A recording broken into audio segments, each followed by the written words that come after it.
بسم اللہ الرحمن الرحیم۔ ایپیسوڈ 50۔ کتاب کا نام رزم و بزم، ساز و نغمہ، حسن و عشق اور محلاتی سازشوں کے جال میں پھنسے ہوئے انسانوں کی وقت کے ہاتھوں ذلت و رسوائی کی جانگداز داستانیں۔ مصنف الیاس سیتاپوری۔ خاقان قبلائی خان اپنے کمرے میں چنگیزی دستور کے مطابق دعوت اڑاتے ہوئے تبریزی اور توردم خان سے مشورہ کر رہا تھا کہ شہزادی کوکاچین کو ایران کس راستے سے بھیجا جائے۔ اس نے تبریزی سے مخاطب ہو کر کہا، اے ایرانی عالم، تو قائدو کو نہیں جانتا، اس نے ہم سے دشمنی باندھ رکھی ہے، ہم اسے ڈھیل دے رہے ہیں کہ وہ بھی مغل ہے اور ایک نہ ایک دن وہ ہمارا غلام ہو جائے گا، لیکن اس وقت اس پر اعتماد کرنا عقل مندی نہیں۔ شہزادی کو خشکی کے راستے سے ایران بھیجنا کسی طرح بھی ممکن نہیں۔ لیکن خاقان اعظم، تبریزی بولا، ہم بھی تو اسی علاقوں سے ہو کر گزرے ہیں، اسے یہ بھی تو معلوم تھا کہ ہم ٹائٹو جا رہے ہیں۔ کیا اسے یہ معلوم تھا کہ تم شہزادی کوکاچین کو لینے جا رہے ہو؟ خاقان نے سوال کیا۔ ہم نے قائدو خان کے آدمیوں کو بتایا تھا کہ شاہ ارغون خان کی ملکہ کے انتخاب کے لیے ہمیں خاقان کے پاس پہنچنا چاہیے، تبریزی نے سادگی سے جواب دیا۔ خاقان نے فکر مند لہجے میں کہا، ایران کی ملکہ اور قبلائی خان کی بیٹی شہزادی کوکاچین میں بڑا فرق ہے۔ اگر شہزادی اس کے ہاتھ لگ گئی تو پھر ایک ایسی خوفناک جنگ شروع ہوگی کہ نیلے آسمانوں پر پرانے خاقانوں کی روحیں تڑپنے لگیں گی۔ ہم یہ غلط قدم اٹھانے پر آمادہ نہیں۔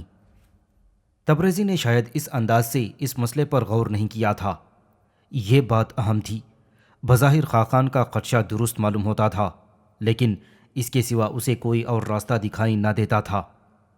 اس نے پھر کہا، خاقان کا خیال درست معلوم ہوتا ہے، لیکن شہزادی کو کسی نہ کسی طرح تو لے جانا ہی چاہیے۔ خاقان اس کے منہ سے یہی بات کہلوانے کا خواہش مند تھا۔ اس نے فوراً کہا، اے عاقل، اگر تو ہماری بات سے اتفاق کرے تو ہم تجھے اور شہزادی کو سمندری راستے سے ایران بھجوا سکتے ہیں۔ تبریزی کی سمجھ میں کچھ نہ آیا۔ اس نے پوچھا، لیکن بحری راستے کی رہبری کون کرے گا؟ میں تو ان راستوں سے بالکل واقف نہیں ہوں۔ اب تو ہماری بات پر غور کر، خاقان نے کہنا شروع کیا۔ ہم نے رات بھر تیری باتوں پر بہت سوچا اور ہم اس نتیجے پر پہنچے ہیں کہ پولو خاندان والے ہمارے ہمدرد نہیں بلکہ مفاد پرست ہیں۔ تیرا کیا خیال ہے تبریزی؟ تبریزی خاقان کی بات کی تہ تک پہنچ نہ سکا۔ اس نے کہا، خاقان، میرے خیال میں یہ خاندان مفاد پرست کے ساتھ ساتھ مذہب پرست اور زر پرست بھی ہے۔ یورپ کے نصرانی مغل درباروں میں راہبوں اور خوبصورت لڑکیوں کو عیسائی مذاہب پھیلانے کے لیے لاتے ہیں اور یہاں سے دولت اکٹھی کر کے واپس چلے جاتے ہیں۔ خاقان نے کہا، ہمارا بھی یہی خیال ہے۔ ہم اس خاندان سے چھٹکارا پانا چاہتے ہیں۔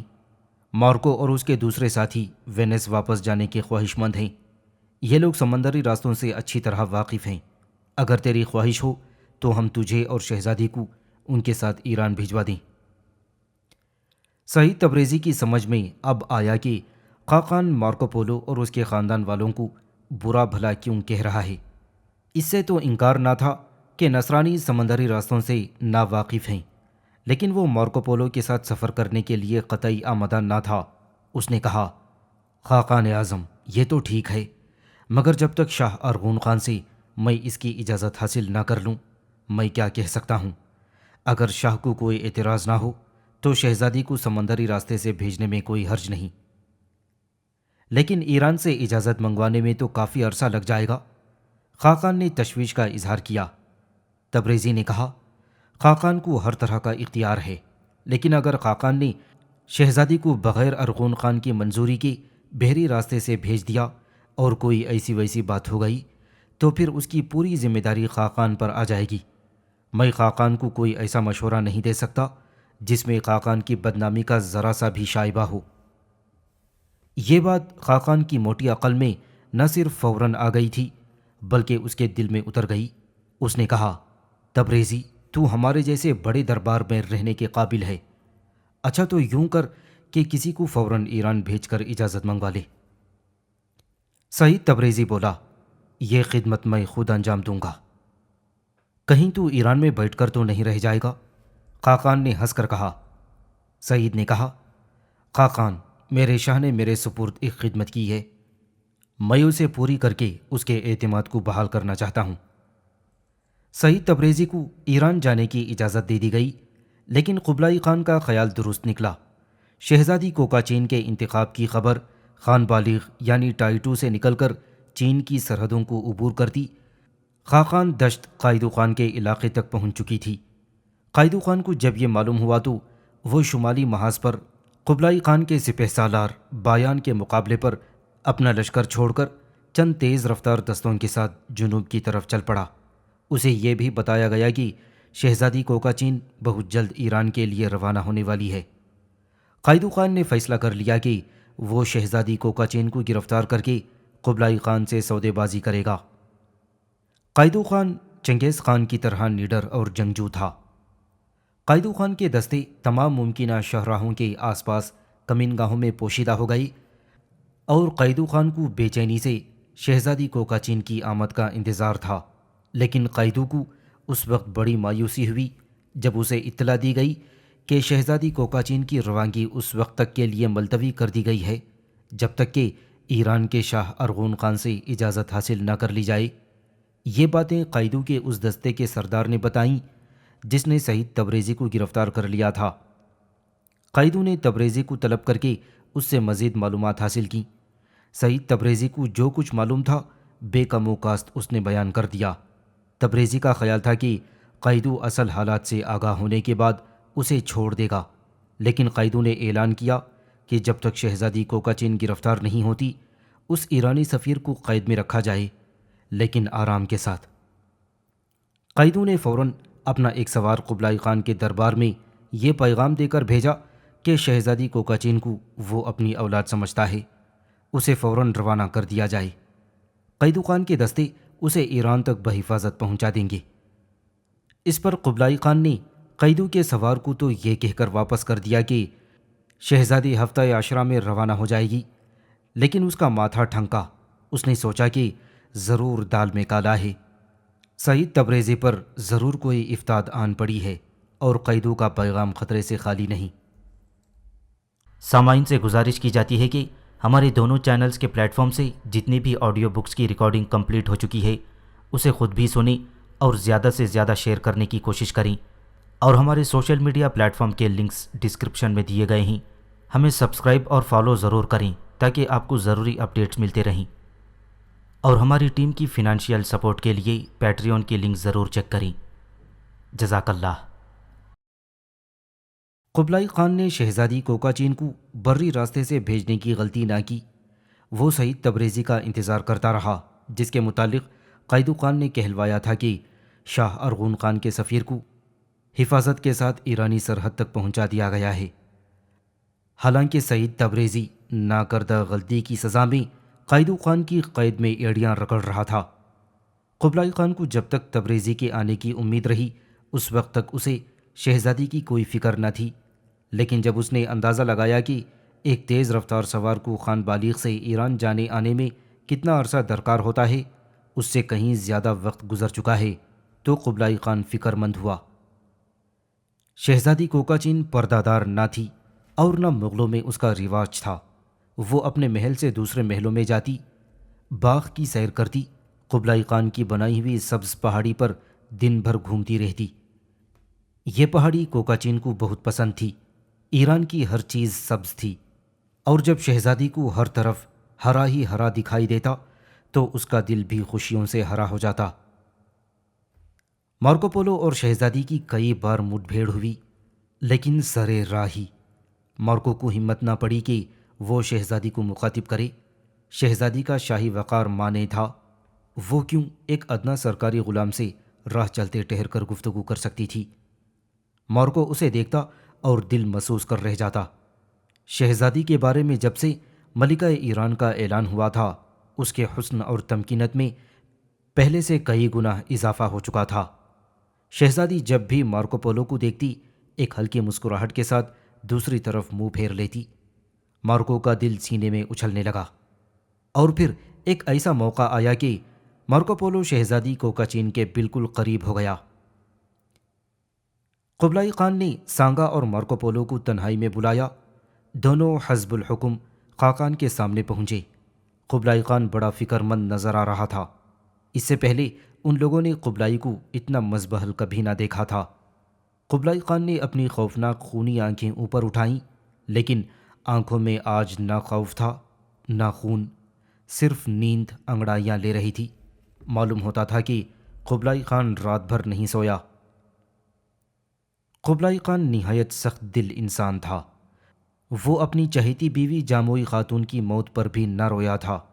اس کا غم مٹانے کے لیے اس نے عیش و طرب کا سہارا لیا۔ غم کے زمانے میں اس کی رنگینیاں اور عیاشیاں بڑھ جایا کرتی تھیں۔ پھر آج یہ غمگین کیوں ہے؟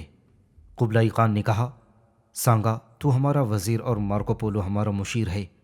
ہمیں شہزادی کی طرف سے بڑی تشویش ہے۔ سعید تبریزی اب تک واپس نہیں آیا۔ وہ قیدوں کی مکاری کا شکار ہو گیا۔ شہزادی کو ایران بھیجنا بہت ضروری ہے۔ ملکہ ایران کو ہم خان بالغ میں اور زیادہ دیر نہیں روک سکتے۔ خاقان کے خیالات نہایت اعلیٰ ہیں۔ سانگا نے چاپلوسی کی۔ یہ غلام اگر خاقان کے پاس آ سکے تو اس سے بڑھ کر کہ اس کے لیے اور کیا خوشی ہو سکتی ہے۔ یہ مارکو پولو کی کھلی خوشامد تھی۔ ہاں مارکو، ہم نے یہ کام تیرے سپرد کرنے کا فیصلہ کیا ہے، خاقان نے کہا۔ قیدوں نے مغرب میں بے امنی پھیلا رکھی ہے۔ ہم شہزادی کوکاچین کو سمندری راستے سے ایران بھیجنا چاہتے ہیں۔ یہ اعلان سن کر مارکو پولو کا خوشی سے جو حال ہوا ہوگا اسے وہ خود بھی بیان نہیں کر سکتا، لیکن اس نے فوراً جذبات پر قابو حاصل کیا اور نہایت مکاری سے بولا، پولو خاندان کے افراد کی جانیں خاقان کے قدموں پر نثار ہوں۔ ان کے لیے اس سے بڑھ کر اور کون سا اعزاز ہو سکتا ہے؟ تو بحری راستوں سے واقف ہے؟ خاقان نے پوچھا۔ مارکو نے سر جھکا لیا اور بولا، چینی سمندر میں جہاں تک خاقان کے ساحلوں کی حد جاتی ہے، یہ غلام کئی بار سمندر سے سفر کر چکا ہے۔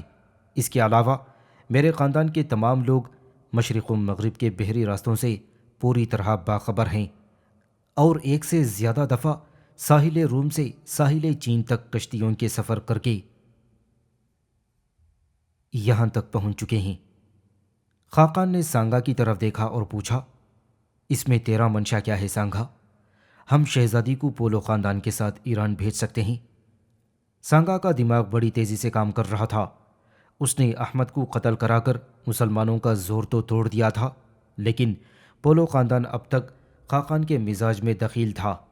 خصوصاً مارکو پولو خاقان کا دوست خاص اور مشیر تھا۔ جب تک کہ احمد کا کانٹا درمیان میں رہا، سانگا ہر بات میں مارکو پولو کی حمایت کرتا رہا تھا، لیکن اب وہ پولو خاندان سے بھی بدظن تھا۔ اسے اپنے آدمیوں سے معلوم ہو چکا تھا کہ مارکو پولو چین کی دولت کو دونوں ہاتھوں سے لوٹ رہا ہے۔ پولو خاندان سے نجات حاصل کرنے کا یہ بہترین موقع اس کے ہاتھ آ گیا۔ اس نے فوراً کہا، خاقان کی عقل و فراست کو کون پہنچ سکتا ہے؟ تمام درباری اور سلطنت کے عہدیدار شہزادی کے مستقبل کے بارے میں پریشان تھے، لیکن بحری سفر کی طرف کسی کا خیال تک نہ گیا۔ پولو خاندان والے سمندروں کے شناسا اور رازدار ہیں، اور مارکو پولو تو خاقان کا قابل اعتماد مشیر ہے۔ بس فیصلہ ہو گیا، خاقان نے کہا۔ ہم شہزادی کوکاچین کو سمندری راستے سے بھیجیں گے۔ پھر اس نے مارکو پولو کو دیکھتے ہوئے کہا، مارکو، ہم تمہاری کشتیوں کی حفاظت کے لیے 5000 جنگجو مغلوں کا دستہ بھیجیں گے۔ مارکو یہ سن کر گھبرا گیا اور کچھ سوچنے لگا۔ خاقان نے مارکو پولو کو خاموش دیکھا تو کہنے لگا، مارکو، تو خاموش کیوں ہے؟ بحری سفر کے لیے تجھے جن جن چیزوں کی ضرورت ہو وہ ہمیں بیان کر دے، ہر چیز تجھے مہیا کر دی جائے گی۔ مارکو ڈرتے ڈرتے بولا، خاقان، میری گستاخی معاف فرمائی، اس سلسلے میں میری رائے کچھ مختلف ہے۔ تو ڈرتا کیوں ہے؟ خاقان نے ہنس کر کہا، سفر کی رہنمائی تجھے کرنا ہے، تیری رائے سب سے مقدم ہے۔ مارکو نے کہا، خاقان معظم، ہمارے اس سفر کا مقصد یہ ہے کہ ہم شہزادی عالیہ کو امن و عافیت کے ساتھ ایران پہنچائیں۔ اگر ہمارے ساتھ مغل فوج کا بحری بیڑا ہوگا تو ہمارے لیے قدم قدم پر مشکلات پیدا ہو سکتی ہیں۔ خاقان کی طاقت سے جو واقف ہیں وہ تو اطاعت کریں گے، لیکن بعض سر پھرے جنگ پر آمادہ ہو جائیں گے۔ ہمارا مقصد جنگ نہیں، امن ہوگا۔ میں شہزادی عالیہ کے ساتھ 5000 کا لشکر بھیجنے کے حق میں نہیں ہوں۔ عیار مارکو پولو نے کوشش کی کہ اس سفر میں شہزادی کوکاچین کے ساتھ وہ اور اس کے خاندان کے افراد کے علاوہ اور کوئی نہ جائے، لیکن جب یہ سفر شروع ہوا تو قبلائی خان نے کچھ کنیزیں، غلام اور لشکری شہزادی کے ساتھ کر دیے، جن کی مجموعی تعداد 250 کے قریب تھی۔ امیر پرست راسخ العقیدہ مارکو پولو جب پولو خاندان کے 2 بوڑھوں کے ساتھ قبلائی خان کے دربار میں پہنچا تو اس کی عمر صرف 10 سال کی تھی۔ اس نے اپنی عمر کے مزید 12 سال قبلائی خان کے دربار میں گزارے۔ مارکو اور قبلائی خان کے درمیان بڑی گہری دوستی ہو گئی تھی۔ یہ نوجوان تاجر جو تخیل سے اس طرح مبر رہا تھا جیسے حساب کرنے کی مشین، ارض چین اور خان بالغ ٹائٹو کی شان و شوکت کو دیکھ کر ششدر رہ گیا۔ اس کی سمجھ میں یہی آیا تھا کہ دولت حاصل کرنے کا بہترین طریقہ یہ ہے کہ خاقان کی ذات کی خدمت کی جائے۔ مارکو اپنی ذہانت کے زور پر ترقی کرتے کرتے مشیر مالیات کے عہدے پر پہنچا۔ وہ خطہ میں سرکاری کام پر جہاں جہاں جاتا وہاں اسے جو باتیں عجیب معلوم ہوتیں اسے قلم بند کرتا جاتا۔ پھر وہ ٹائٹو واپس آتا تو قبلائی خان بڑی دلچسپی سے اس کے تاثرات سنتا۔ اپنے تاثرات بیان کرتے وقت مارکو پر مدہوشی سی طاری رہتی۔ اس کی تحریر ایسی تھی جیسے کسی بنیے کے بہی کھاتے میں خواب کی دنیا کا احوال قلم بند کرے۔ مشیر مال کے عہدے کی بدولت مارکو پولو بے انتہا دولت کماتا گیا اور اپنی دولت جواہرات میں منتقل کرتا گیا۔ اس نے یہ قیمتی اور بے بہا جواہرات ایک بھاری مغل لبادے کے استر کے اندر ٹانک لیے تھے۔ مارکو کو امید تھی کہ اگر خاقان کبھی اس سے ناراض ہوا تو وہ اپنا لبادہ اوڑھ کر خطہ کی حدود سے باہر چلا جائے گا، لیکن خاقان قبلائی خان نے ڈاک کی سڑکوں پر جانچ پڑتال کا اتنا سخت انتظام کیا تھا کہ بغیر شاہی اجازت نامے کے کوئی شخص سلطنت سے باہر نہ نکل سکتا تھا۔ قبلائی خان اس نوجوان وینیسی کو کسی بھی طرح واپس جانے کی اجازت دینے پر آمادہ نہ تھا۔ مارکو اپنی دولت اور نمک حرامی پر اعتماد کا پردہ ڈالے ہوئے تھا، یہاں تک کہ وہ وقت آن پہنچا جب خود قبلائی خان نے نہ صرف مارکو اور اس کے خاندان کو وطن واپس جانے کی اجازت دے دی بلکہ مغلوں کی عزت بھی آنکھ بند کر کے اس کے حوالے کر دی۔ شہزادی کوکاچین کے بحری سفر کا آغاز ہوا۔ مغل خاندان اور چین کا شہنشاہ قبلائی خان اسے الوداع کہنے کے لیے مع عمائدین سلطنت کے ساحل سمندر پر موجود تھا۔ 2 کشتیاں 150 حفاظتی سپاہیوں کے لیے تھیں جنہیں حکم تھا کہ وہ دوران سفر شہزادی کے خوبصورت بجرے کے دائیں بائیں رہے، اور تیسری کشتی مارکو خاندان کی تھی، اور چوتھی کشتی یا بجرا جسے بڑی خوبصورتی سے سجا دیا گیا تھا وہ شہزادی کوکاچین اور اس کی کنیزوں کے لیے مخصوص تھا۔ مغل سپاہیوں کو تاکید کر دی گئی تھی کہ وہ مارکو پولو اور اس کے خاندان والوں کی تابعداری کریں اور اس کے ہر حکم کو خاقان کا حکم سمجھ کر بجا لائیں۔ شہزادی کے کشتی پر قدم رکھنے سے پہلے ساحروں اور شامانوں نے ہزاروں طرح کے ٹونے ٹوٹکے کر دیے تھے۔ زندہ پرندوں کو ہانڈیوں میں بند کر کے انہیں ابالا گیا اور ان کے شوربے کو شہزادی کے قدموں پر ڈالا گیا۔ ساحروں کو معلوم تھا کہ خاقان کو سفید گھوڑیاں اور شکاری چیتا بہت پسند ہیں۔ یہ چیتا ایک بار ایک ساحر کو چیر پھاڑ چکا تھا۔ ساحر اس سے بہت ڈرتے تھے۔ ساحروں نے خاقان سے اپنے عزیز ترین پالتو جانوروں کے نام پوچھے۔ خاقان نے چیتے اور سفید گھوڑی کا نام بتایا۔ ساحروں نے فوراً وقت سے فائدہ اٹھایا اور شہزادی کی سلامتی کے نام پر ان کی قربانی طلب کی۔ شہزادی کوکاچین سامنے کھڑی تھی۔ خاقان چیتے کو ضائع نہ کرنا چاہتا تھا لیکن انکار بھی نہ کر سکا۔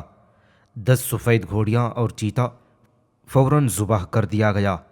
یہ چیتا خاقان کے ہر سفر میں اس کے ساتھ ہوتا تھا اور خاقان اس کے ذریعے جنگل میں شکار کھیلتا تھا۔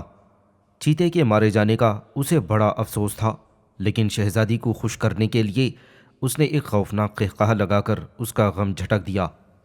خاقان نے شہزادی کوکاچین کو جہیز کے طور پر کیا کچھ نہ دیا ہوگا۔ 10 پیٹیاں بھری غالباً سونے سے اس کی کشتی پر رکھی گئیں۔ اور اس کے علاوہ چھاپے خانے کا سامان الگ تھا۔ شہزادی کشتی پر سوار ہوئی۔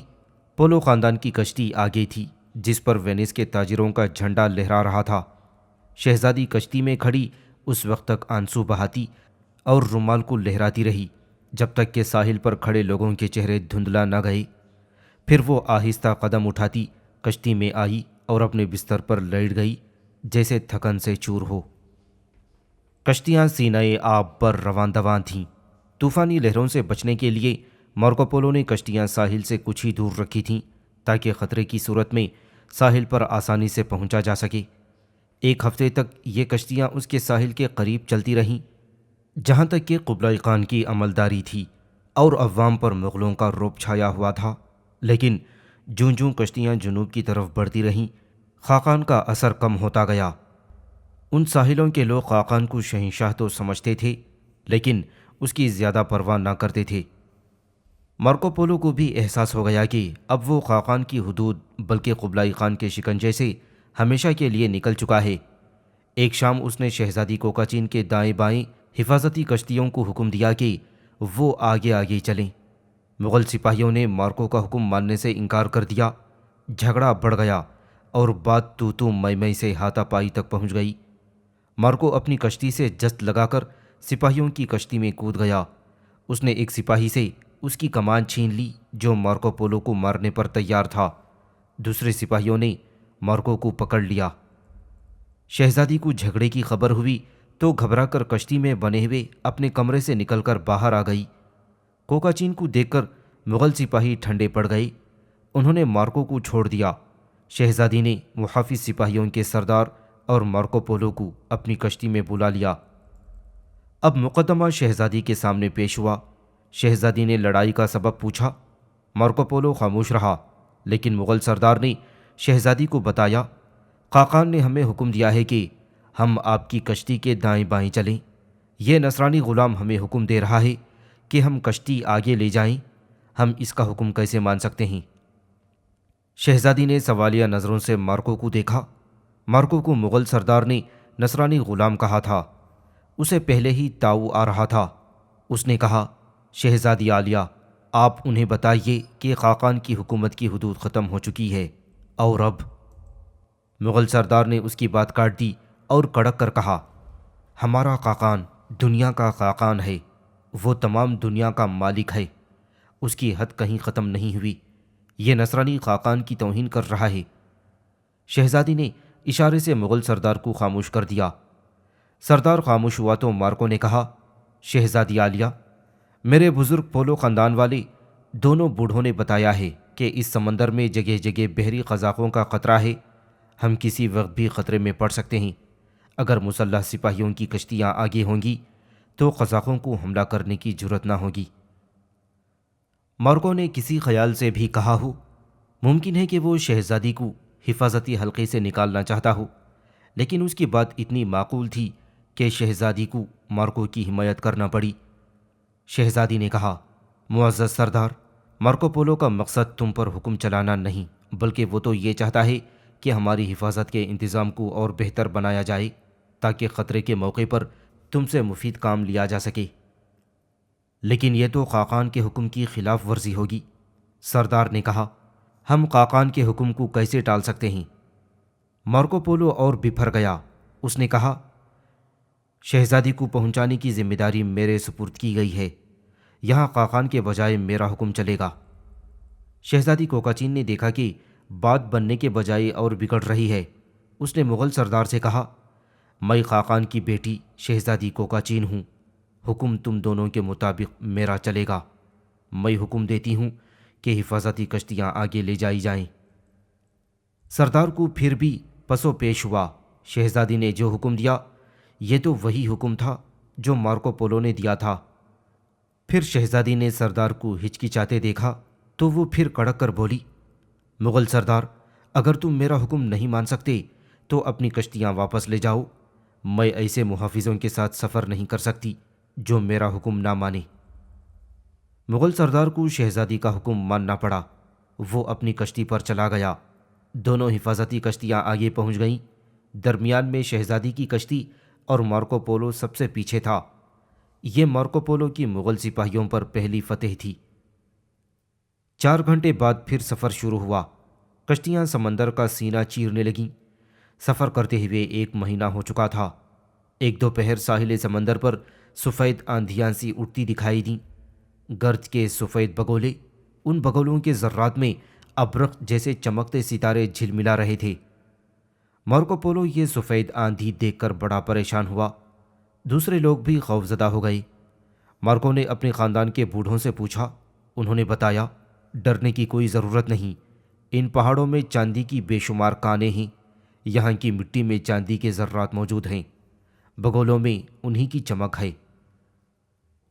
شام تک یہ آندھی چلتی رہی۔ اس آندھی سے سمندر بھی قدرے متلاطم ہوا۔ آندھی رکی تو مارکو پولو نے پھر کشتیاں بڑھائیں۔ رات بھر کشتیاں آہستہ آہستہ چلتی رہیں، لیکن صبح دم ایک اور افتاد پڑی۔ مارکو پولو نے دیکھا کہ ساحل کی طرف سے چھوٹی چھوٹی کشتیوں کا پورا بیڑا ان کی طرف تیزی سے بڑھ رہا ہے۔ قریب آنے پر ان کی صحیح تعداد معلوم ہوئی۔ وہ 70 کشتیاں تھیں اور ہر کشتی پر 10 آدمی سوار تھے، مٹیالی رنگت والے، چھوٹے قد کے۔ ہر ایک کے ہاتھ میں سفید کمانیں تھیں، جن میں سفید ہی تیر موجود تھے۔ ٹھنگنے قد والے یہ تمام آدمی ننگ دھڑنگ تھے۔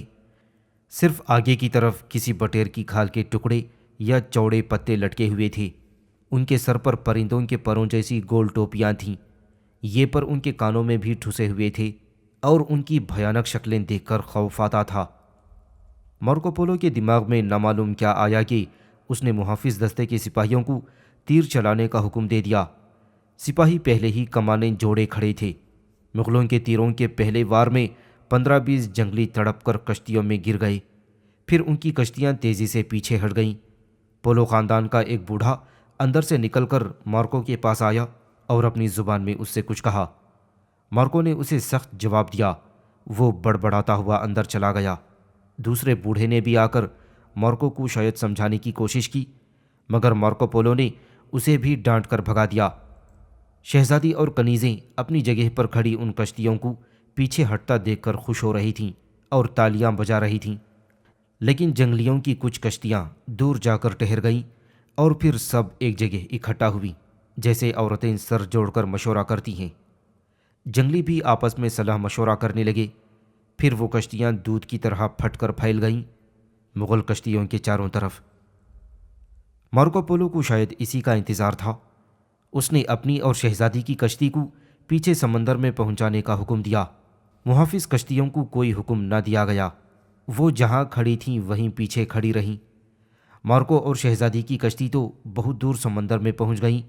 سپاہیوں نے مارکو کو پیچھے جاتے دیکھا تو بغیر کسی حکم کے انہوں نے بھی ادھر کا رخ کیا، لیکن اس وقت تک جنگلیوں نے ان کے گرد گھیرا ڈال لیا تھا۔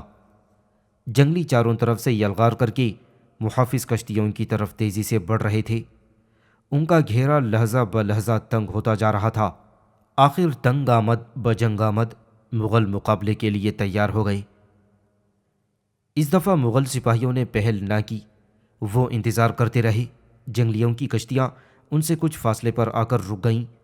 کچھ دیر وہ اس طرح ساکت رہے جیسے مٹی کی مورتیاں ہوں۔ مغل سپاہی انہیں حیران نظروں سے دیکھ رہے تھے۔ پھر ایک دم ان میں حرکت ہوئی، ان کے ہاتھوں میں بجلیاں سی بھر گئیں اور پھر جنگلیوں کی کشتیوں سے ایک ساتھ 100 کے قریب تیر ہوا میں لہراتے ہوئے مغلوں پر اس طرح گر پڑے جیسے آسمان سے اولے گرتے ہیں۔ وہ ابھی سنبھل بھی نہ پائے تھے کہ تیروں کی دوسری باڑ پڑی، پھر تیسری، پھر چوتھی۔ اس کے بعد مغل سپاہیوں کا صفایا ہو چکا تھا۔ ان کے جسم تیر سے چھلنی ہو گئے۔ کچھ تیروں سے بچ کر جان بچانے کے لیے سمندر میں کود پڑے، لیکن غرق ہو کر مچھلیوں کا نوالا بن گئے۔ جنگلی دونوں کشتیوں پر چڑھ آئے اور ان کی لاشیں کھینچ کر سمندر میں پھینک دیں۔ پھر کشتیوں میں چھید کر کے انہیں غرق کر دیا گیا۔ ان کا انتقام پورا ہو گیا۔ جب جنگلی اس کام سے فارغ ہوئے تو مارکو پولو اپنی اور شہزادی کی کشتی لے کر خود اس کے پاس پہنچ گیا۔ جنگلیوں میں سے ایک آدمی جو ان کا سردار ہوگا مارکو کی کشتی پر آ گیا۔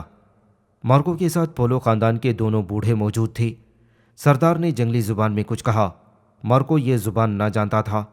اس نے بوڑھے پولو کی طرف دیکھا۔ بوڑھے پولو نے سردار کو اسی زبان میں جواب دیا۔ شہزادی اور اس کی سہیلیاں سہمی ہوئی کھڑی تھیں اور یہ تماشا دیکھ رہی تھیں۔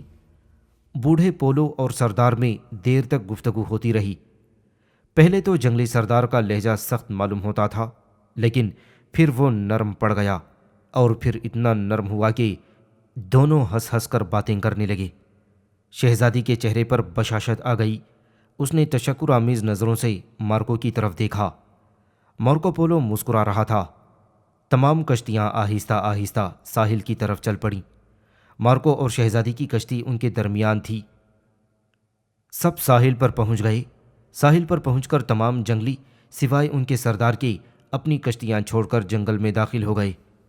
جنگل ساحل کے ساتھ شروع ہو رہا تھا۔ راہ میں پتھریلے ٹیلے اور نیچی پہاڑیاں تھیں، لیکن سرسبز اور شاداب۔ رات ہونے والی تھی اور اندھیرا پھیلتا جا رہا تھا۔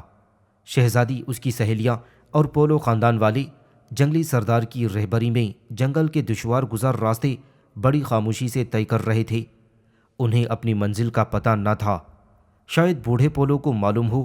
مارکو نے ان کے چہرے سے یہ معلوم کر لیا تھا کہ وہ بالکل مطمئن ہیں۔ پھر اسے خوف کھانے کی کیا ضرورت تھی؟ جن مغل سپاہیوں کا اسے خوف تھا وہ تمام کے تمام سمندر کی نظر ہو چکے تھے۔ آخر ان کی منزل آ گئی۔ یہ جھونپڑیوں کی ایک پوری بستی تھی۔ جھونپڑیوں پر پھولدار بیلیں چڑھی تھیں جن سے بڑی فرحت افزا خوشبو آ رہی تھی۔ یہ بستی ایک بڑے میدان میں تھی۔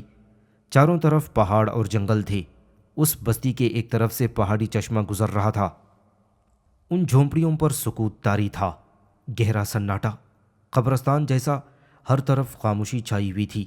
کسی کسی جھونپڑی میں صرف بچے کے رونے کی آواز آتی، وہ بھی بہت دیر بعد۔ مارکو وغیرہ کو میدانوں کے ایک طرف کھلی زمین میں بٹھا دیا گیا۔ یہاں کا ماحول بڑا ہی طلسماتی تھا۔ اتنے سارے لوگوں کے آنے کی کسی کو پرواہ نہ تھی۔ کسی نے بھی باہر جھانک کر نہ دیکھا کہ کون آیا ہے۔ وقت گزرنے کے ساتھ ساتھ اجنبیوں میں ہراس بڑھتا گیا۔ بوڑھوں نے سب کو احساس دلانے کی کوشش کی، مگر سناٹا انہیں کھانے کو دوڑتا تھا۔ دور سے ایسی آوازیں آ رہی تھیں جیسے سینکڑوں ہاتھی چنگھاڑ رہے ہوں۔ کبھی کبھار شیر کے دہاڑنے کی آواز بھی آتی، جس سے چاروں طرف جنگل میں کھلبلی مچ جاتی اور جنگلی جانور اپنی اپنی بولیاں بولنے لگتے۔ پھر ایک طرف سے ڈھولوں کے بجنے کی گونجدار آواز پیدا ہوئی۔ اس آواز کے ساتھ ہی جھونپڑیوں کی یہ بستی جاگ اٹھی۔ ہر طرف چیخ و پکار مچ گئی۔ جھونپڑیاں روشن ہو گئیں۔ شہزادی کوکاچین نے دیکھا کہ عورتیں اور مرد ہاتھوں میں شعلے لپکاتی لکڑیاں پکڑے جھونپڑے سے نکل پڑے، اور اندھیرے کا طلسم ٹوٹ گیا۔ ہر طرف کہکشاں سے بکھر گئی۔ مرد اور عورتیں روشنی کی چھڑیاں لہراتے میدان کی طرف آ رہے تھے۔ بڑا ہی دلچسپ سما تھا۔ کہاں تو یہ حال تھا کہ ہاتھ کو ہاتھ نہ سجھائی دیتا، اور اب یہ عالم تھا کہ اتنی روشنی ہو چکی تھی کہ سوئی گرے تو ڈھونڈ لی جائے۔ یہ وحشیوں کا گروہ جب قریب آیا تو شہزادی نے دیکھا کہ ان کے ہاتھ میں سفید چھڑیاں ہیں جن کے سروں پر کچھ لپٹا ہوا ہے اور وہ روشنی دے رہے ہیں۔ مردوں اور عورتوں کا ایک لباس تھا جسے لباس کہنا مشکل ہے۔ صرف اگلا حصہ پتوں یا چھال سے ڈھکا ہوا تھا، بقیہ تمام جسم برہنہ۔ مرد جوان اور ادھیڑ عمر کے تھے، لیکن تمام عورتیں جوان نظر آتی تھیں۔ سیاہ بال، سیاہ چہرے، چہروں پر سفید دھاریاں پڑی ہوئی تھیں۔ گول گول چھاتیاں ان کی صحت اور تندرستی کی علامت تھیں۔ مرد اور عورتیں شور مچاتے، شاید گانا گاتے میدان میں آ کر جمع ہونے لگے۔ جھونپڑیاں جوانوں سے خالی ہو گئیں۔ صرف بوڑھی عورتیں اور مرد بچے سنبھالنے کے لیے رہ گئے۔ اجنبی مسافر انہیں حیرت سے دیکھ رہے تھے، لیکن جنگلیوں نے ان کی طرف کوئی توجہ نہ کی۔ کسی نے ان کی طرف نظر اٹھا کر بھی نہ دیکھا۔ ڈھول دوبارہ بجنے شروع ہوئے۔ ڈھول یا ڈھول بجانے والے نظر نہ آتے تھے، صرف آواز سنائی دیتی تھی۔ جنگلی جو نیم دائرے میں بیٹھے تھے، آگے عورتیں پیچھے مرد، وہ تمام ادب سے کھڑے ہو گئے، جس سے ظاہر ہوا کہ کوئی اہم شخصیت کی آمد ہے۔ ڈھول کی آوازیں نزدیک ہوتی گئیں، پھر وہ نظر آنے لگے۔ کمان نما ڈھول پر کھال چڑھائی گئی تھی۔ آواز میں بڑی گونج تھی۔ آگے آگے ڈھول والے، ان کے عقب میں ایک سفید ہاتھی اور ہاتھی میں صرف فیل بان۔ اس سفید ہاتھی پر ہڈیوں کا بنایا ہوا ایک ہودہ رکھا ہوا تھا جسے چھال کی رسیوں سے مضبوطی سے باندھ دیا گیا تھا۔ ہودے میں ایک مورتی تھی جس کی شکل بھونڈی اور بگڑی ہوئی تھی۔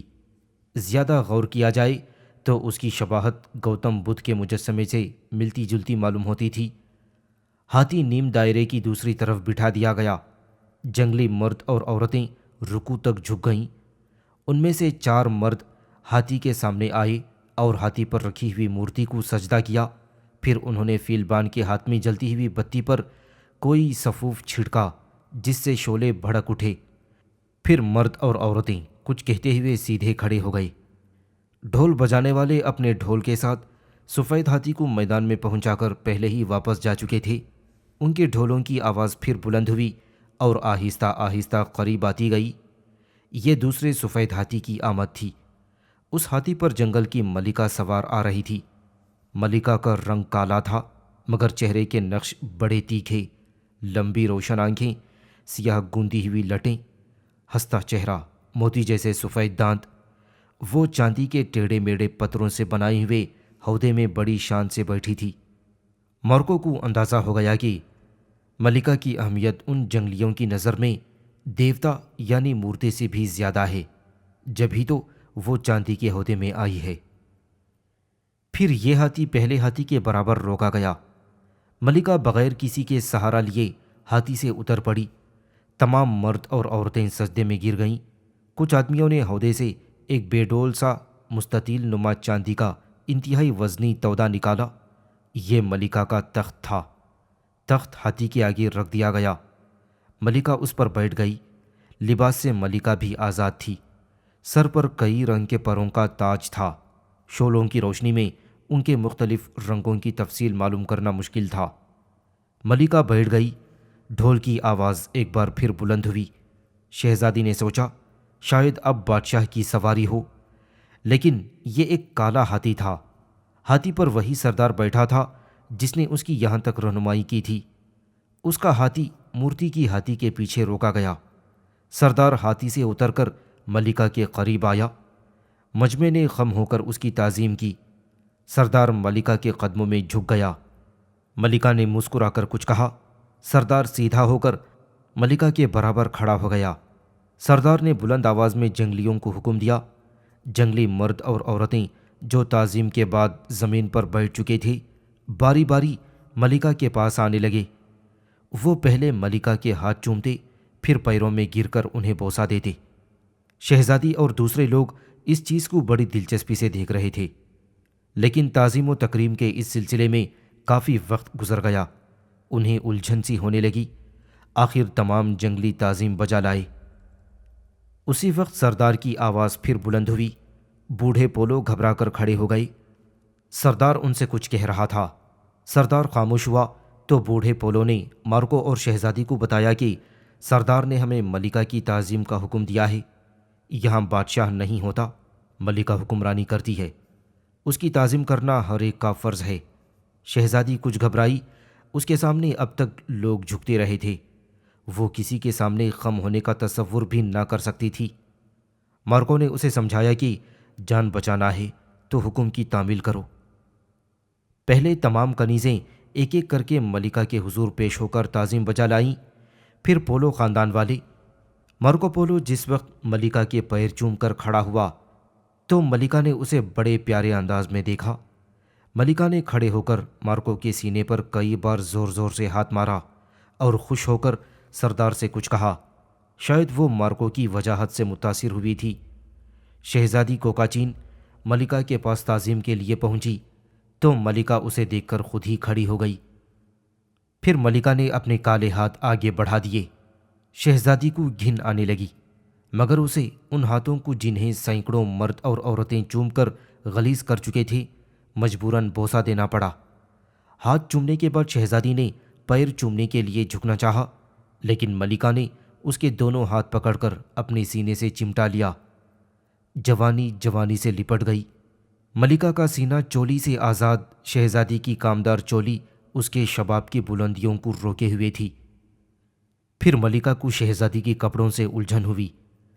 شاید سونے چاندی کے تار اسے چبھنے لگے تھے۔ ملکہ نے ہنستے ہوئے شہزادی کو اپنے سے الگ کر دیا، اس کی چولی کو گھورا اور پھر ہاتھ بڑھا کر اس زور سے کھینچا کہ شہزادی کا سینہ عریاں ہو گیا۔ اس نے شرم سے بدن چرایا۔ ملکہ نے قہقہا لگایا، پھر سینکڑوں قہقہے جنگل کی گمبھیر خاموشی کو توڑنے لگے۔ ملکہ قہقہے لگاتی گئی اور شہزادی کے کپڑے نوچتی جاتی۔ شہزادی نے مدافعت شروع کر دی۔ مارکو نے دیکھا تو وہیں سے آواز دی کہ مدافعت کی تو جان سے مار دی جاؤ گی۔ شہزادی ڈر گئی، اس کا سینہ برہنا اور کپڑے تار تار ہو گئے۔ ملکہ نے خوش ہو کر شہزادی کو اپنی گود میں بٹھا لیا۔ وہ شہزادی سے اس کے بارے میں دیر تک باتیں کرتی رہی۔ سردار کو جو کچھ پولو خاندان کے بوڑھوں نے بتایا، جو کہانی سنائی، وہ سردار نے ملکہ کے سامنے دہرا دی۔ شہزادی سمٹی ہوئی ملکہ کی گود میں بیٹھی تھی۔ مارکو پولو کی بےتاب نظریں شہزادی کے سینے پر جمی ہوئی تھیں۔ ڈھول پھر بجنے لگے۔ یہ پوجا اور پرستش کا اعلان تھا۔ ملکہ نے شہزادی کو الگ کر دیا اور اپنا تخت چھوڑ دیا۔ پھر 4-6 آدمی چاندی کی بھدی مورتی کو ہاتھی سے اتار لائے۔ اس مورتی کو ملکہ کے تخت پر رکھ دیا گیا۔ ملکہ 2 زانو ہو کر مورتی کے سامنے بیٹھ گئی۔ اس کے ہونٹ ہلنے لگے۔ روشنی کی چڑھیوں پر سفید صفوف جھڑکا گیا کہ جس سے شعلے اور بھڑک اٹھے۔ پھر ملکہ سجدے میں جھک گئی۔ اس کے ساتھ ہی تمام جنگلی مرد اور عورتیں سربسجود ہو گئیں۔ ملکہ نے سر اٹھایا، پوجا اور پرستش ختم ہوئی۔ شراب کا دور شروع ہوا۔ پٹیروں کے تنے کاٹ کر انہیں درمیان سے کھوکھلا کر کے شراب کے مٹکے بند کیے گئے تھے۔ ناریل کے خول جام صاغر کے طور پر استعمال ہوتے تھے۔ ملکہ کا پیالہ اور مٹکا اس کے قریب رکھ دیا گیا۔ بقیہ لوگوں کے لیے میدان کے وسط میں مٹکے رکھے گئے۔ ملکہ نے ایک پیالہ منہ سے لگا کر اس کا آغاز کیا۔ پھر جنگلی مرد اور عورتیں شراب پر ٹوٹ پڑے۔ مارکو پولو کی نظر میں مغل دربار کی تصویریں گھوم گئیں، لیکن مغلوں کے دربار میں ایسے موقعوں پر بھی ایک ترتیب و تنظیم ہوتی۔ یہاں ہنگامہ اور بے ترتیبی تھی۔ مرد اور عورتیں شراب کے پیالے پر پیالے چڑھا رہی تھیں اور کولہے مٹکا کر عجیب بے ہنگم رقص کر رہی تھیں۔ مارکو پولو کو یہاں کی شراب بہت پسند آئی۔ تازہ پھلوں کی شراب۔ اس نے دل کھول کر شراب پی۔ شہزادی اب تک ملکہ کے قریب تھی۔ ملکہ نے پیالہ بھر کر اس کی طرف بڑھایا۔ مغل خواتین تو کبھی کبھی شراب کا استعمال کرتیں، لیکن مغل شہزادیوں کو شراب پینے کی سخت ممانعت تھی۔ شہزادی کوکاچین نے شراب کو ہاتھ تک نہ لگایا۔ شہزادی نے بڑی مایوسی سے مارکو کی طرف دیکھا۔ مارکو کے ہاتھ میں بھی پیالہ تھا۔ اس نے اشارہ کیا کہ پی جا، کہ جب تک شراب نہ ہو شباب 2 آتشہ نہیں بنتا۔ شہزادی نے آنکھیں بند کر کے پیالہ منہ سے لگا لیا۔ شہزادی نے 2-4 گھونٹوں کی تلخی تو برداشت کی، لیکن پھر پیالہ اس کے ہاتھ سے چھوٹ گیا اور وہ ملکہ کی باہوں میں جھول گئی۔ ملکہ نے ہنس کر مارکو کی طرف دیکھا۔ مارکو اس کے آس پاس گیا۔ اب شہزادی ملکہ کے بجائے مارکو کے ہاتھ میں جھول رہی تھی۔ اس کی آنکھوں کے ڈورے سرخ ہو گئے تھے اور بھاری پلکیں کھولے نہ کھلتی تھیں۔ شہزادی جھومتی رہی۔ مارکو شراب پیتا رہا۔ لکڑی کے پیالے سے مارکو شراب پیتا رہا، لیکن اس سے زیادہ شہزادی کی آنکھوں کے چھلکتے ساغروں سے۔ دور چلتے رہے، رقص ہوتا رہا۔ جنگلی مرد اور عورتیں نازک ستر پوش ناچ کی اچھل کود اور بدمست ہاتھوں کی یورش برداشت نہ کر سکے اور جسموں سے الگ ہو گئے۔ کسی کو کسی کی فکر نہ تھی، وہ خود اپنی فکر سے آزاد تھے۔ ملکہ سردار کی چھاتی سے چمٹی ناچ رہی تھی۔ عورتیں مردوں سے لپٹی اودھم مچا رہی تھیں۔ نہ کوئی کہنے والا تھا، نہ پوچھنے والا۔ اس حمام میں سبھی تو ننگے تھے، حقیقتاً ننگے۔ مارکو پولو نے شہزادی کو زبردستی 2 گھونٹ اور پلا دیے۔ شہزادی سنبھلتے سنبھلتے پھر بہک گئی۔ ڈھولوں کی آواز پھر بلند ہوئی۔ میدان میں ایسی خاموشی طاری ہو گئی جیسے وہاں کوئی ذی نفس موجود ہی نہیں۔ ملکہ اپنے ہاتھی پر سوار ہو کر چلی گئی اور مورتی دوسرے ہاتھی پر بھیج دی گئی۔ مرد اور عورتیں اپنی اپنی جھونپڑیوں کو سدھار گئے۔ یہ معلوم ہی نہ ہوتا تھا کہ یہی کچھ دیر پہلے نشے میں دھت اودھم مچا رہے تھے۔ نشہ تھا تو صرف شہزادی کوکا چین کو، اس کی آنکھیں نہ کھل رہی تھیں۔ رقص کے دوران کنیزوں نے بھی جی بھر کر شراب پی تھی اور جنگلیوں کے ساتھ خوب ناچی تھیں، لیکن کسی جنگلی مرد نے اس کے جسم پر انگلی تک نہ لگائی تھی۔ شراب نے جو آگ بھڑکائی تھی اسے کوئی بجھانے والا نہ تھا، وہ نشے کے عالم میں اول فول بک رہی تھیں۔ میدان میں اب صرف جنگلیوں کا سردار رہ گیا تھا۔ وہ پولو خاندان کے بوڑھوں کے پاس آیا اور انہیں کچھ سمجھاتا رہا، پھر اس نے منہ سے زور سے سیٹی بجائی۔ سیٹی کی آواز پر 40-50 جنگلی جوان آ گئے۔ سردار نے لڑکیوں کنیزوں کی طرف اشارہ کرتے ہوئے کہا۔ ان کے سفید سفید دانت باہر نکل آئے، پھر ایک نے ایک ایک لڑکی کندھے پر پھول کی طرح اٹھا لی اور جھونپڑیوں میں واپس چلے گئے۔ مارکو پولو اور شہزادی کوکا چین کو سردار نے اپنی جھونپڑی دے دی تھی۔ یہ جھونپڑی دوسری جھونپڑیوں کی بنسبت اونچی اور نمایاں تھی۔ مارکو پولو شہزادی کو سہارا دے کر جھونپڑی کی طرف چلا گیا۔ سردار اور دونوں بوڑھے دوسری طرف روانہ ہو گئے۔ شہزادی پر نشہ چڑھا ہوا تھا، اسے اپنے تن بدن کا ہوش نہ تھا۔ تن کے کپڑے ملکہ نے تار تار کر دیے اور بدن اس وقت تک مارکو کے قبضے میں تھا۔ مارکو نے شہزادی کو ہوش میں لانے کی کوشش کی، لیکن نشہ اتنا تیز تھا کہ اس کی آنکھیں نہ کھل سکیں۔ مارکو رات بھر مدتوں تک تشنہ آرزوؤں کے لب تر کرتا رہا اور شہزادی رات بھر مدہوش رہی۔ مغلوں کی ناموس کی دھجیاں بکھر رہی تھیں اور وینس کا یہ نصرانی تاجر اور مورخ قبلائی خان سے اپنی 10 سالہ قید کا انتقام لیتا رہا۔ صبح ہو گئی، شہزادی کو ہوش آیا، لیکن ہوش کب آیا جب وہ دوشیزہ سے عورت بن چکی تھی اور غنچہ پھول کی شکل اختیار کر چکا تھا۔ شہزادی نے خود کو مارکو پولو کی آغوش میں پایا۔ اس نے چاہا کہ مارکو کو دھکیل کر الگ کر دے، لیکن اس آغوش میں اسے کچھ ایسی لذت محسوس ہوئی کہ اس کی آنکھیں پھر بند ہونے لگیں اور پھر وہ سو گئی اور مست ہو گئی۔ قبلائی خان نے چین فتح کرنے کے بعد چینی تمدن کی فصیلوں کو منہدم نہیں کیا تھا اور نہ دشت کے چنگیزی دستور معیشت کو عمل میں لانے کی کوشش کی تھی۔ مغل ہونے کے باوجود اسے چینی تمدن مرغوب تھا۔ یہی وجہ تھی کہ سرحد کی دوسری طرف خیموں میں رہنے والے مغل اسے اچھی نظر سے نہیں دیکھتے تھے۔ ان کا غصہ اور قبلائی سے نفرت بڑھتے بڑھتے قائدو خان کی صورت میں نمودار ہوئی تھی، جس نے قبلائی خان کے لیے مغرب کے دروازے ہمیشہ کے لیے بند کر دیے۔ تجارت منقطع ہو گئی اور شاہراہیں ویرانوں میں تبدیل ہو گئیں۔ قبلائی خان اب چینی حدود میں محصور ہو کر رہ گیا۔ شہزادی کوکا چین کو رخصت کرنے کے بعد قبلائی خان نے اپنی سرحدوں پر نظر ڈالی۔ بے امن مغرب میں قائدو خان کا طوطی بول رہا تھا۔ قبلائی خان کو اس طرف رخ کرنے کی جرت نہ ہوئی۔ اس کا مایہ ناز مسلمان سپہ سالار اب تک شمال میں قائدو کے چھاپہ مار دستوں سے الجھا ہوا انہیں آبائی چراگاہوں سے پیچھے دھکیلنے میں مصروف تھا۔ قبلائی خان خود گٹھیا کے مرض کی وجہ سے اب فوج کی سالاری سے معذور ہو چکا تھا۔ اس نے جنوب بعید کی طرف ایک فوج روانہ کی۔ یہ فوج دریائے یانگسی کے مغرب کی جانب گہری گھاٹیوں کے اس پار ان وحشی علاقوں میں پہنچی جو تبت کے ڈھلوانوں پر آباد تھے۔ اس کی دوسری فوج دریائے برہم پتر تک پہنچ گئی، لیکن پھر ان کے سامنے ہمالیہ کا ناقابل عبور سلسلہ حد سکندری بن کر حائل ہو گیا اور اسے واپس آنا پڑا۔ یہ فوج دراصل ہندوستان پہنچنے کا راستہ ڈھونڈ رہی تھی۔ قبلائی خان کی تیسری فوج جنوبی سمندر کے کنارے کنارے ناقابل عبور پہاڑوں کے بازو سے ہوتی ہوئی ان گھنے جنگلوں میں داخل ہوئی جہاں بھانت بھانت کے لوگ رہتے تھے۔ یہاں کی گرم لو سے لوگ مرتے تھے۔ ان لوگوں کی پسندیدہ سواری ہاتھی تھی۔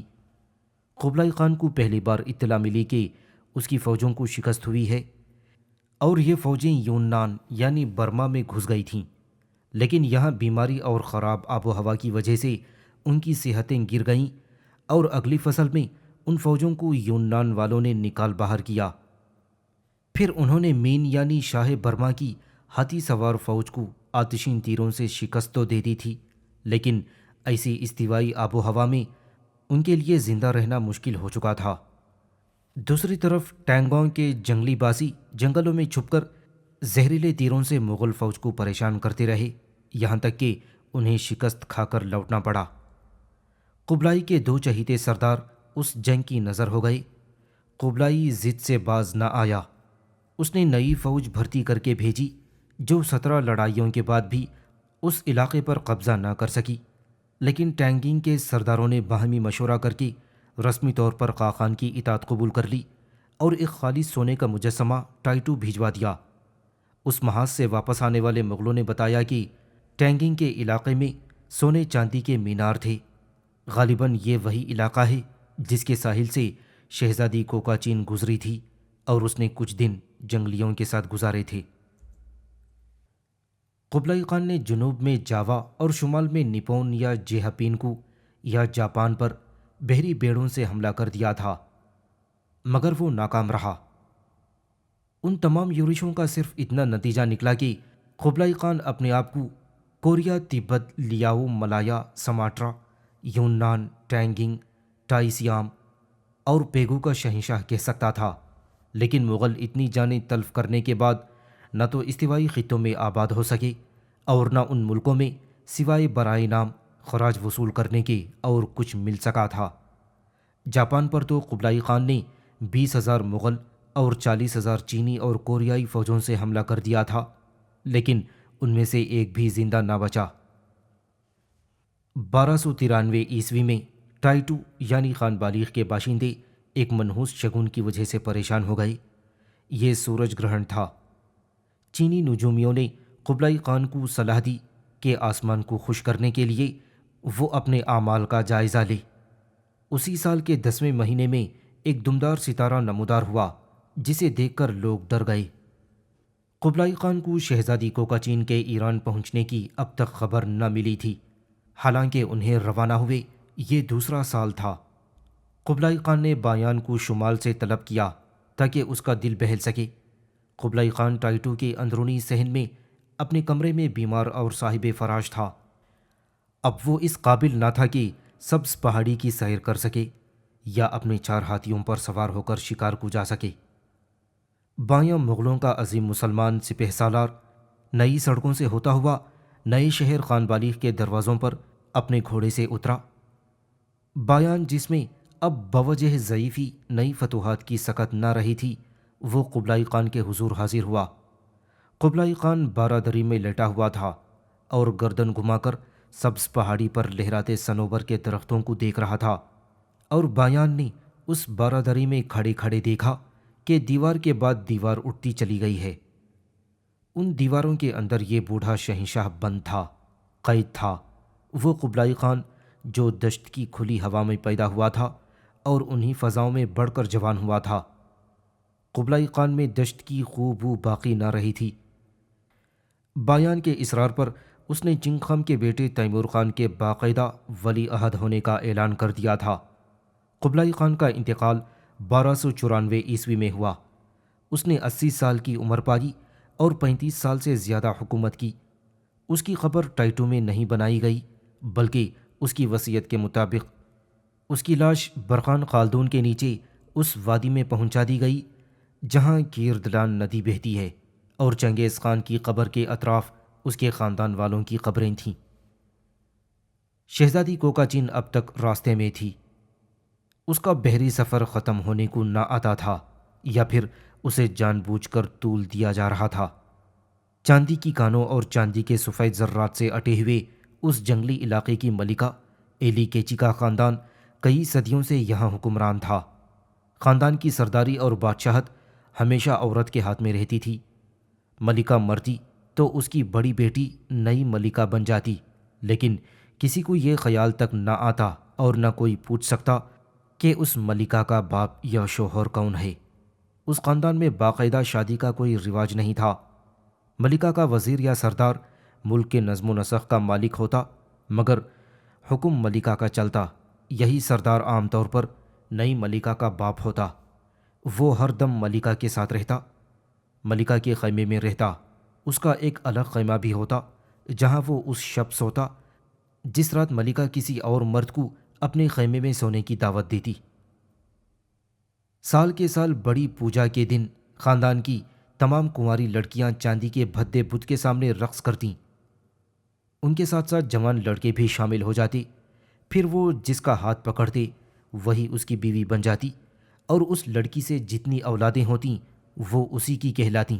لیکن اس لڑکی کو صرف ایک مرد پر قناعت کا حکم نہ تھا، وہ جہاں اور جس کی جھوپڑی میں چاہتی رات بسر کر سکتی تھی۔ مرد بھی اس سلسلے میں آزاد تھے، صرف وزیر اعظم یا سردار کو کسی لڑکی کا ہاتھ پکڑنے کی اجازت نہ تھی، لیکن ملکہ کے علاوہ وہ ہر لڑکی کو اپنے تصرف میں لانے کا مجاز تھا۔ اس کے لیے اسے صرف ملکہ سے اجازت حاصل کرنا ہوتی تھی۔ ملکہ بلا عذر اجازت دے دیتی، برخلاف اس کے اگر ملکہ کسی مرد کے ساتھ شب بسری کی خواہش کرتی تو سردار کو اس میں دخل دینے کا کوئی حق نہ تھا۔ پہلی رات کے بعد شہزادی کوکاچین اور مارکو پولو کے درمیان سے حجاب کے پردے اٹھ گئے اور شرم و حیا کی اٹھتی ہوئی کچی دیوار گر کر ٹوٹ گئی تھی۔ 7 پردوں میں چھپائی جانے والی قبلائی خان اور خاقان چین کی بیٹی اور تنتنہ چنگیزی کی آن ایک نصرانی کی آغوش میں یوں گر پڑی تھی کہ پھر اس نے اٹھنے کا نام ہی نہ لیا۔ اب وہ اور مارکو پولو لباس کے معاملے میں جنگلیوں کی طرح آزاد تھے۔ شہزادی نے دوسرے دن لباس کا اس لیے بھی تکلف نہ کیا کہ رات کو اس کا لباس پھاڑ کر اسے برہنہ کر دیا گیا تھا۔ کئی دنوں تک مورتی آتی رہی، ملکہ ایلی کچی جلوس فرماتی اور شراب و کباب کی محفل کا آغاز ہوتا۔ مارکو پولو کو شرم کی کیا ضرورت تھی؟ مغربی تمدن کو ہمیشہ سے شرم و غیرت سے بیر رہا تھا۔ یہ تو صرف مشرقی ہیں، وہ بھی چند علاقوں کے باسی جو مشرقی تہذیب کو آج بھی اپنے سینے میں دفن کیے بیٹھے ہیں۔ دنیا انہیں دقیانوسی کہتی ہے، لیکن یہ پھر بھی اپنے آبا و اجداد کی وزاداری سے چمٹے ہوئے ہیں۔ شہزادی کوکاچین کی جوانی میں ایک بار جو طوفان اٹھا تو پھر ہر چیز بہتی چلی گئی۔ نہ قبلائی خان کا جاہ چشم اور نہ چنگیزیوں کا وقار اس متلاطم لہروں کو روک سکا۔ دوشیزگی کا بند ٹوٹ چکا تھا اور شہزادی کے انگ انگ سے جوانی کا رس ٹپک رہا تھا۔ مست آنکھیں اور لڑکھڑاتے قدم ہر وقت خلوت کے متلاشی رہتے۔ پھر مارکو پولو کے قدم کیوں رکتے؟ شہزادی کے منہ کو شراب لگ چکی تھی۔ شراب کا نشہ ہر دم اس کے اندر آگ بھڑکاتا رہتا اور مارکو پولو اس آگ کو ٹھنڈا کرنے کے لیے ہر وقت شہزادی کے پاس رہتا۔ شدید بارشوں نے سمندری راستہ مخدوش بنا دیا تھا، سفر ناممکن ہو گیا۔ جنگلی بڑے مہمان نواز تھے، انہوں نے ان لوگوں کی خاطر میں کوئی دقیقہ اٹھا نہ رکھا۔ پھر دودھ اور بھنا ہوا گوشت کی غذا تھی کہ طرح طرح کی شرابوں کی تو کوئی کمی ہی نہ تھی۔ اور پھر ملکہ ایلی کچی کی مہربانیاں اس وقت اور بڑھ گئیں جب ایک روز اس نے اپنے وزیر کے ذریعے مارکو کو اپنے خیمے میں رات بسر کرنے کی دعوت دی۔ مارکو پولو کیسے انکار کرتا؟ وہ ملکہ کا احسان مند تھا، اور پھر انکار کی صورت میں اس پر کیا گزرتی وہ یہ بھی جانتا تھا۔ مارکو نے دعوت قبول کر لی اور جانے کے لیے تیار ہوا۔ شہزادی کوکاچین نے سنا تو وہ حسد سے سلگ اٹھی۔ اس نے چاہا کہ مارکو کو منع کر دے، لیکن وہ اس کا کون لگتا تھا؟ اسے مارکو کو منع کرنے کا کیا حق حاصل تھا؟ وہ خاموش ہو رہی، مگر مارکو ہنستا ہوا چلا گیا۔ شہزادی کوکاچین رات بھر انگاروں پر لوٹتی رہی۔ وہ دل بہلانے کے لیے کنیزوں کی جھونپڑیوں کی طرف گئی، مگر ہر کنیز کے ساتھ جھونپڑی میں ایک مرد موجود تھا۔ کنیزیں بھی ہر رات اپنی پسند کا ایک مرد منتخب کر کے داد عیش دیتی تھیں۔ آخر وہ شہزادی سے پیچھے کیوں رہتی؟ یہ تو انہیں شہزادی نے ہی سکھایا تھا۔ شہزادی جلتی سلگتی اپنے خیمے میں واپس آ گئی۔ اس نے اندر قدم رکھا تو جنگلی سردار کو اپنا منتظر پایا۔ وہ سفید سفید دانت نکالے ہنس رہا تھا۔ وہ آج خالی تھا کیونکہ ملکہ کسی اور کے ساتھ مصروف تھی۔ سردار نے ملکہ سے شہزادی کے پاس جانے کی اجازت حاصل کر لی تھی۔ اب اسے کون روک سکتا تھا اور کس میں طاقت تھی کہ سردار کے راستے میں آ سکے؟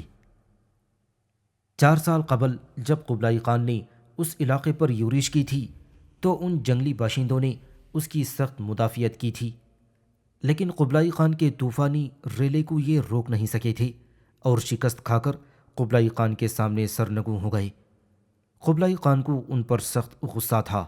اس نے تیش کے عالم میں جوان عورتوں کے ننگے پستانوں کو کاٹنے کا حکم دے دیا تھا، اور 4 سال بعد اس کی بیٹی برہنہ سینے کے ساتھ اس قوم کے ایک سردار کے سامنے کھڑی تھی۔ وقت اور تاریخ اپنے آپ کو دہرا رہی تھی۔ شہزادی کوکاچین نے عقل مندی کا ثبوت دیا۔ وہ جانتی تھی کہ اس وقت انکار بیکار اور مدافعت حماقت ہے۔ اس نے خود کو بخوشی سردار کے سپرد کر دیا۔ صبح کو جب مارکو پولو اور شہزادی کوکاچین ایک دوسرے سے ملے تو گزشتہ رات کی کہانی نہ کسی سے پوچھی اور نہ کسی نے دہرائی۔ 3 ماہ بعد بارشیں رک گئیں اور مارکو پولو نے اپنا بحری سفر دوبارہ شروع کر دیا۔ ملکہ ایلی کیچی نے انہیں بڑی خوشی سے رخصت کیا تھا۔ چلتے وقت ملکہ نے چاندی سے بھری کئی پیٹیاں مارکو پولو کو اپنے ساتھ بسر کی ہوئی راتوں کی یادگار کے طور پر سپرد کر دیں۔ سمندر کے سینے پر اب مارکو تھا اور شہزادی کوکاچین۔ ان کا ہر دن عید اور رات شب زفاف کی طرح گزرتی۔ ان کی راتیں ناز و ادا اور عشوہ و غمزے سے گزرتیں اور دن خوش فیلیاں اور قہقہے لگاتے بیت جاتے۔ جزیرہ سماٹرا کا چکر لگا کر جب یہ کشتیاں سیون کے قریب پہنچیں تو 1 سال سے زیادہ کا عرصہ گزر چکا تھا۔ سماٹرا میں بھی انہیں بارشوں کی وجہ سے ایک طویل عرصے کے لیے ٹھہرنا پڑا تھا۔ سیلون کے آگے بھی سمندر متلاطم تھا۔ مارکو کو وہاں بھی کئی ماہ گزارنا پڑا۔ اس تمام عرصے میں زندہ بچنے والی کنیزوں کی اداسی بڑھتی رہی۔ بہت سی کنیزیں جنگلیوں پر ایسی فریفتہ ہوئیں کہ انہی میں سے کچھ نے سماٹرا اور سیلون میں شہزادی کا ساتھ چھوڑ دیا، اور بہت سی کنیزیں جنگلیوں پر ایسی فریفتہ ہوئیں کہ انہی میں سے کچھ نے سماٹرا اور سیلون میں شہزادی کا ساتھ چھوڑ دیا۔ بہت سی موسم کے گرم و سرد کا مقابلہ نہ کر سکی اور مر گئیں۔ جو باقی رہیں ان کے دن رات سونے سونے گزرتے۔ ان میں جو صابر قسم کی تھیں وہ بوڑھے پولو کی کشتی میں چلی گئیں۔ ان میں شہزادی اور مارکو رنگین دن رات دیکھنے کی تاب نہ تھی، لیکن بعض کنیزیں بہت منچلی تھیں۔ رات کو جب مارکو اور شہزادی کوکاچین کشتی میں بنے ہوئے لکڑی کے کمرے میں داخل ہو کر دروازہ بند کر لیتی تو وہ دروازوں کی درزوں سے جھانکتی رہتیں۔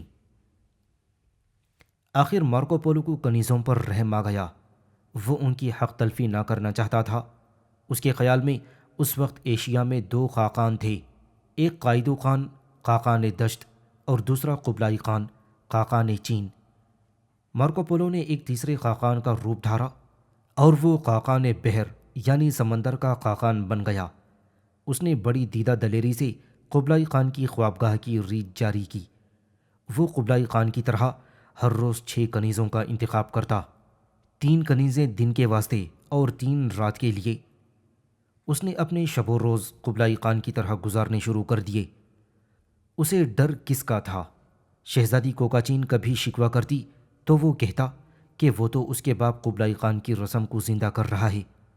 اسے کیا معلوم تھا کہ اس کے سفر ختم ہونے سے پہلے ہی قبلائی خان اپنی زندگی کی منزل کو پہنچ چکا ہے اور اس کی روح اپنے بزرگوں کے مقبرے کے چکر کاٹ رہی ہے، یا پھر دنیائے ارواح میں آصف بن کر منڈلا رہی ہے، اور ایران میں شہزادی کوکاچین کے شوہر شاہ ارغون خان کی آنکھیں اپنی بیوی کے انتظار میں پتھرا کر ہمیشہ کے لیے بند ہو چکی ہیں۔ 1294 میں قبلائی خان نے چین میں انتقال کیا، اور اسی سال کے آخر میں 2 سال کے طویل بحری سفر کے بعد مارکو پولو کی 2 کشتیاں ایران کے ساحل سے آ لگیں۔ ارغون خان مر چکا تھا، اس کی جگہ شاہ غازاں ایران کا حاکم تھا۔ شاہ غازاں مرحوم ارغون خان کی ہونے والی ملکہ کو عزت سے اتار لایا اور شہزادی کوکاچین کو اپنی ملکہ کے طور پر قبول کر لیا۔ مارکو پولو قبلائی خان کی امانت جس میں وہ بددیانتی کر چکا تھا غازان کے حوالے کرنے کے بعد وینس جانے لگا تو شہزادی کوکاچین نے اس کی خدمات کے صلے میں یا 2 سال کی رنگین رفاقت کی یادگار کے طور پر قبلائی خان کے نوادرات کی وہ پیٹی بھی جس میں سیام کا ایک لعل بند جو مٹھی کے برابر تھا، ترشے ہوئے ہاتھی دانت، ختن کے بھاری ترشے ہوئے جیڈ، چڑیوں کے انڈوں جیسے بڑے بڑے موتیوں کے جوڑے اور صدہا قسم کے دوسرے جواہرات تھی، مارکو پولو کے حوالے کر دیے اور پھر اسے بچشم نم رخصت کیا۔ مارکو اور شہزادی کوکاچین کے اس بحری سفر کا ایک حیرت انگیز پہلو یہ بھی ہے کہ چین سے چلتے وقت 4 کشتیوں میں 250 مرد اور عورتیں سوار تھیں، جن میں سے صرف 18 ایران کے ساحل تک پہنچ سکے۔ ان زندہ بچنے والوں میں شہزادی اور مارکو پولو، 14 کنیزوں کے علاوہ پولو خاندان کے وہ 2 بوڑھے بھی تھے جن کا چلنا پھرنا 2 بھر تھا۔ بقیہ تمام کی تمام موت کی نظر ہو گئے۔ کیوں اور کیسے، اس کا جواب کسی کے پاس نہیں تھا۔ مغرب کے مورخوں نے ڈرتے ڈرتے اس باب میں کچھ اشارے ضرور کیے ہیں، لیکن تعجب اس بات پر ہے کہ مارکو پولو جیسا مورخ جو اپنی چرب زبانی اور لفاظی کے لیے مشہور ہے، اس نے اپنے اس طویل سفر کا حال صرف یہ کہہ کر ختم کر دیا کہ شہزادی کوکاچین 17 سال کی دوشیزہ تھی، بڑی حسین اور جاذب نظر۔ وہ ہم سے جدا ہوتے وقت بہت روئی، لیکن وہ حقیقت پر پردہ ڈالتے وقت یہ بھول گیا تھا کہ مغربی مورخوں کے اشاروں کے پس منظر میں ابھرتی ہوئی اس داستان کے بہت سے رخ ہو سکتے ہیں، اور اس کا ایک رخ یہ بھی ہو سکتا ہے، اور شاید نیا رخ۔